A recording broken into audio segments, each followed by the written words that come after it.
Because we never think that bad things can happen to me. So when something happens and the doctor tells me you're going to be out of action, maybe for a long time to come, the first question is, why me? Why not somebody else? Why me? What did I do to deserve this? And when I talked about the power of faith, the faith in God, the faith in the self, the faith in destiny, at that moment I need to hold on to that faith very, very strongly, that there is some benefit in this. For example, if I'm a busy person, I have my career, I have my duties at home, how much time do I have to give to myself or to my family? Quality time to spend with them. And I know that when serious illness has happened, the person suddenly has to stop. The whole timetable has to shift. And now there's no more that busyness. Now there's all the time in the world for the self and the family, to be with the ones you love the most. And that is really looking at the silver lining of that particular cloud and knowing that this is an opportunity for me to do the things that I haven't been able to do as yet. And that means going deeper into my own spiritual journey, being able to find the strength that that can give me, to be able to enjoy the little things of life that I'd forgotten about. So that means, Sister Jayanti, the attitude of my mind towards my illness can be more important than the disease itself? It's the attitude? It absolutely determines how the course of illness is going to work out. My mind being in a state in which I'm uplifted, my mind staying in connection with God, my mind being able to visualize positive things, a good outcome, my mind even giving good wishes to the medicines, the tablets as I take them. All of these things are going to help aid my recovery. And yes, it is very possible that even serious illnesses can be turned around and there can be a total recovery. I've been in situations where a person is seriously ill, but we don't have to go and cheer them up. They've been able to maintain such a high consciousness that they're radiating light, and they cheer up whoever goes to visit them. Now, this is a reality of the yogis that I've seen. Illness comes, but the way they deal with illness is very different to a person saying, oh, poor me, why isn't somebody visiting me? Why? So Jayanti's illness of the body doesn't have to mean illness of the mind. So your mind can actually stay positive, powerful, while you understand very well that your body is going through this illness, isn't it? The illness of the body has come about because of climatic situations, because of my immunity breakdown, or because of the food I've eaten, maybe a genetic disorder. It can be any one of these things. But the state of my mind staying uplifted is going to help the body go through a speedy recovery back to strength and health.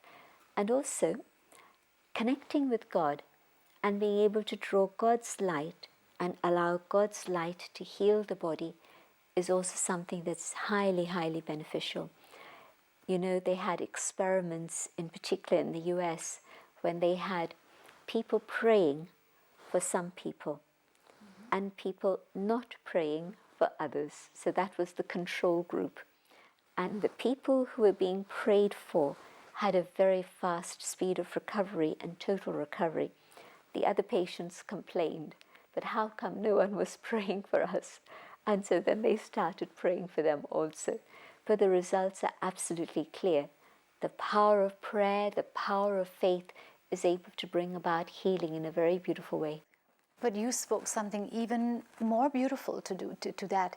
You said the power of good wishes of others can actually help me heal. Yes, that too. If I've been a server, if I've done good deeds, if I've helped others at a time of need, then the good wishes of their heart are able to reach me and help me in my recovery. There's a very simple formula that one of our foremost yogis, Dadi Janki, uses. She says that 45% of her illness, and she's been through many, many illnesses, has been helped through good wishes from others, the people she served. That's 45%. 50% has been help from God through prayer and meditation. And 5% has been the medication she's taken. That's it. And in that world outside, we usually depend 95% on medication. It is the right medication, the right doctor, and maybe just 5% support from family before we learn how to actually heal our own selves. So this is a very different formula to work with. Completely, totally the opposite. 45% Good wishes. good wishes from other people, 50% through my power of prayers and meditation, and I receive God's healing powers. Yeah. And then 5% is the magic of medication. That's the science of medication. You said something very beautiful that I quite like. You said holding your tablets in front of you before you take them. What do you say to them? I'm just understanding that they are also a tool to heal me. And if I take them with good faith and positivity, then the magic of that is going to be that they work more effectively. And if I just take it without that mindfulness, then they also don't help as much as they could otherwise. So you're also sending, apart from the ingredients of that medicine, you're also sending positive thoughts, positive quality, and having that faith that this will work for me. I think that is a very unusual tool, but it's beautiful. The mind is able to influence matter. We have evidence of that in many, many different ways. And so my positive state of consciousness impacting the matter, the chemicals of medicine, is also going to help. That's very, very nice. To go on a serious note regarding the power to face, you mentioned in the image about the corpse. One of the most harrowing experiences of human relationship is to lose your loved one. How can I use meditation or the power to faith to cope with the loss of a loved one?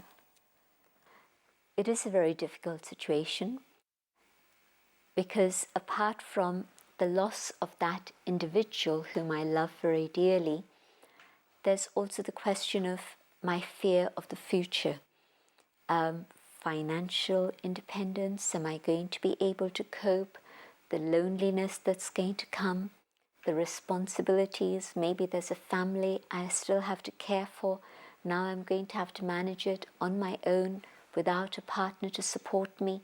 So at that moment, it isn't just the question of the loss of the loved one, but it's also the repercussions of that. And all of that is creating a lot of grief in myself. And the only way to cope with that is to know that God is with me and God is going to give me the power to face this and carry me through this situation.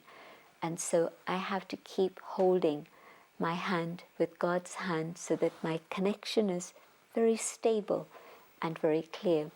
This is why in that picture we've shown this image of the eternal flame, the eternal light, knowing that the light represents the light of the soul, but it also represents the light of God. And so it's God's strength that can carry me through a challenging time. Last but not least, what happens to the soul at the point of death? One. And another one, when can my thoughts and my feelings reach towards that soul? My understanding is that the body came from mud, the earth came from dust and will return to dust again. And so this is mortal. It has a beginning. It will definitely have an end, no question. But the soul is eternal. And so even though the body perishes, the soul existed before the body, and the soul will continue to exist and go on its journey further even without this particular body.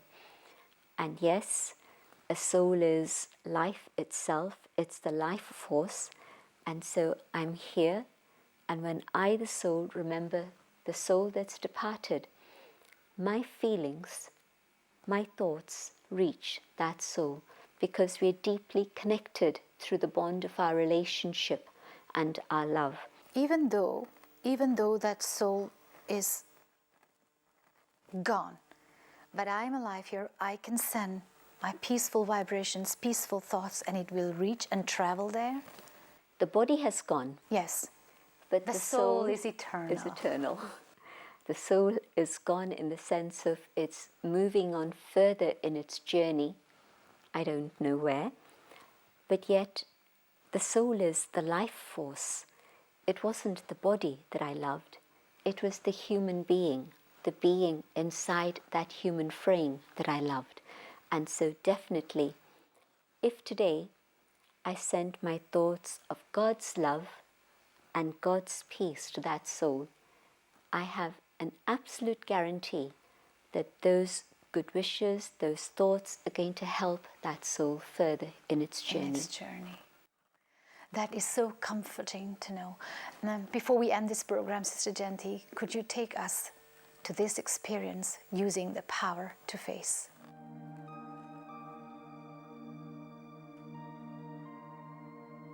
Aware of the eternal light that I am, I connect with the Supreme, the eternal, supreme light. And in this connection, I know that God's love, God's strength, God's power is always, always with me. This is the one eternal relationship that continues through eternity. And the Supreme Soul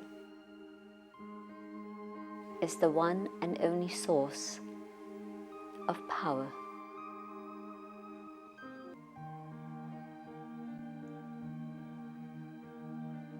My heart fills with gratitude as I become aware of God's love and God's protection. Wherever I am, no matter what it is I do, God's love looks after me and keeps me safe.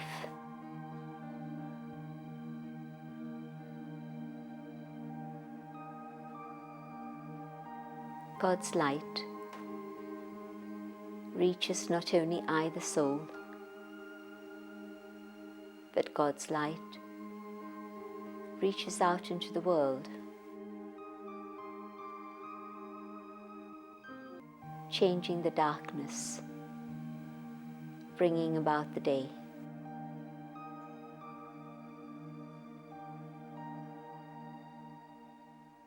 I hold this connection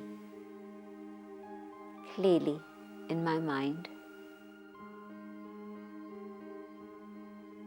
and I come back to the physical dimension, very aware of this light, the light that I am, and the light who is the Supreme.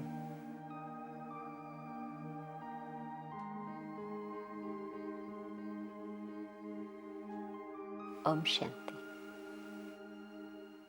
Om Shanti. Thank you, Sister Jayanti. For all the questions, comments, and ideas that you may have, please do not hesitate to call or email us at the following address. If you wish to discuss your problem or have a question to ask or want to know your nearest Raj Yoga Meditation Center, call us on 099 99 744 555. Thank you for joining us. Om Shanti Om.